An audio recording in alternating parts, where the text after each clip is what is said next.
Welcome back to One Blunt Woman. I am Wanda Maines.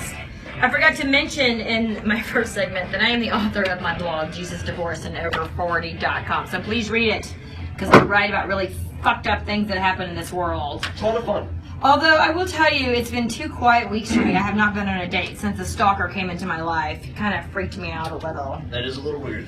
He has not communicated with me, thank God. That is good. After he told me I was a 2 in bed. I just can't get over that. And you didn't even bang. I know. People are crazy. Anyway, so I thought I'd go back in time.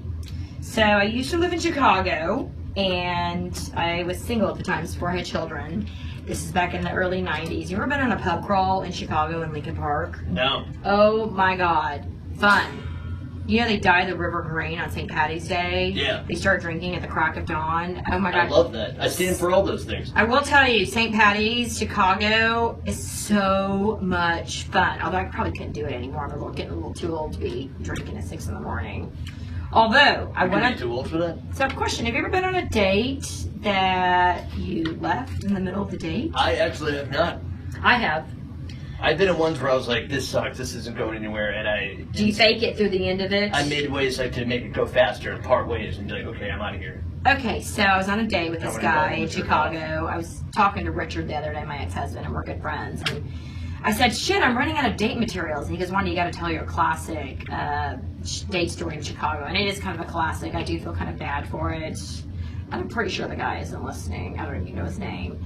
We were on a date. He took me to the Chicago Chop House. Have you been in the Chicago Chop House? No. It's one of the nicest steakhouses I've never in been Chicago. to the Windy City. So the guy, Chicago's so much fun. So the guy shelled out a pretty penny Lot of to money. take me there, right? Yeah. So then we decided to go to a movie. Who goes to a movie on a date? That's so goddamn boring. Oh, I hate that shit. It's awkward. I mean, if you're like, you You're like know, acting a for year a into movie, it, yeah. but a first date, First date, dinner, and a movie, if any guy thinks that's So- a good way to go, you're an ass clown. as you can imagine, parking in Chicago sucks. So he goes, I'll park the car, you go in and buy the tickets. I said, sure, no problem. So I'm standing at the ticket counter. There's nothing I want to see. And I'm like, this guy cannot be more fucking boring. I can't sit through a movie I don't want to see, and I cannot hang out with him. So, what do? Sometimes you just have to bail. I had to exit the building.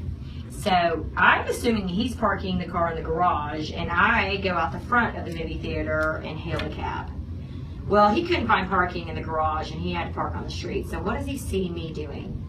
Getting in the cab. Hailing a cab. I appreciate your strategy here, but what I would have done is walked out and just started walking. Just maybe down a couple of blocks. I down the had hill. no idea that he was coming that way, and I admit I was a complete asshole, total dick move on my part. And he comes up to me and he's, "What are you doing?" I'm like, I gotta go. I didn't have anything to say. Yeah. And this is in the age I before don't know cell what to say phones, to that, before but- texting. Although I did have a cell phone, I had a brick phone. Remember the brick phones? Yeah, they called it like one of those like 80s drug dealer phones. Yes, something Yeah. like that. Okay, so Tony Montana had one of those Scarface. So I totally ditched the guy. I feel like an asshole. Never saw him again. Never heard from him again. But God, have you ever ditched a date? No.